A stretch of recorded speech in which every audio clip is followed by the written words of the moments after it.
ಆಸ್ತಿ ಸಮಸ್ಯೆ ಹಿನ್ನೆಲೆ ತಾಳ್ಮಡ್ಗಿ ಫ್ಲೈಓವರ್ ಬ್ರಿಡ್ಜ್ ಮೇಲೆ ವ್ಯಕ್ತಿ ಮೇಲೆ ಮಾರಣಾಂತಿಕ ಹಲ್ಲೆ, ಗಾಯಾಳು ಆಸ್ಪತ್ರೆಗೆ ದಾಖಲು. ಆಸ್ತಿ ಸಮಸ್ಯೆ ಹಿನ್ನೆಲೆಯಲ್ಲಿ ವ್ಯಕ್ತಿಯೊಬ್ಬನ ಮೇಲೆ ಮಾರಣಾಂತಿಕ ಹಲ್ಲೆಗೈದು ಗಂಭೀರ ಗಾಯಗೊಳಿಸಿರುವ ಘಟನೆ ಚಿಟಗುಪ್ಪ ತಾಲೂಕು ತಾಳ್ಮಡ್ಗಿ ಫ್ಲೈಓವರ್ ಬ್ರಿಡ್ಜ್ ಮೇಲೆ ಸಂಭವಿಸಿದ್ದಾಗಿ ತಿಳಿದುಬಂದಿದೆ.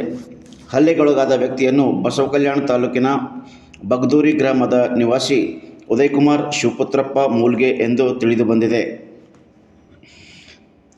ಈ ಹಲ್ಲೆಯನ್ನು ಹುಮ್ನಾಬಾದ್ನ ಬ್ಯಾಂಕ್ರೆಡ್ಡಿ ಅವರೇ ಮಾಡಿದ್ದಾರೆ ಎಂದು ಹಲ್ಲೆಗೊಳಗಾದ ವ್ಯಕ್ತಿ ಉದಯಕುಮಾರ್ ಅವರು ಸುದ್ದಿಗಾರರಿಗೆ ಮಾಹಿತಿ ನೀಡಿದರು.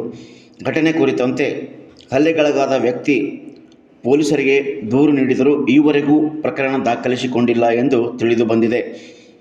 ಗಾಯಾಳುವಿನ 2 ಕಾಲುಗಳಿಗೆ ಗಂಭೀರ ಗಾಯಗಳಾಗಿದ್ದು ಅವರನ್ನು ಹೆಚ್ಚಿನ ಚಿಕಿತ್ಸೆಗಾಗಿ ಕಲಬುರಗಿಗೆ ಕಳಿಸಲಾಗಿದೆ.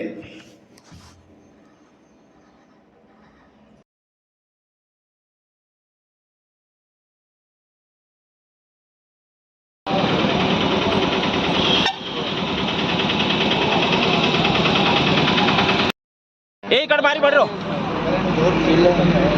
ಈ ಕಡೆ ಮಾರಿ ಮಾಡಿ. ಯಾರ್ಯಾರು ಹೊಡೆದಾರೆ ಹೇಳು? ಬ್ಯಾಂಕ್ ರೆಡ್ಡಿ ಮತ್ತು ಒಬ್ಬನೇ ಇದ್ದು, ಅವನೇ ಹುಡುಗರು ಬಂದ್ರು. ಇನ್ನೊಬ್ಬ ಯಾರು ಗಾಡಿಯಾಗ ಯಾರಿದ್ರು ಗೊತ್ತಿಲ್ಲ.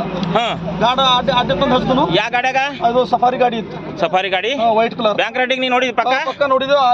ಇಲ್ಲಿರು ಜನ ನೋಡ್ಯಾರ. ಜನ ನೋಡ್ಯಾರ. ಆಯ್ತಾಯ್ತ್ರಿ ಅಂಕಲ್.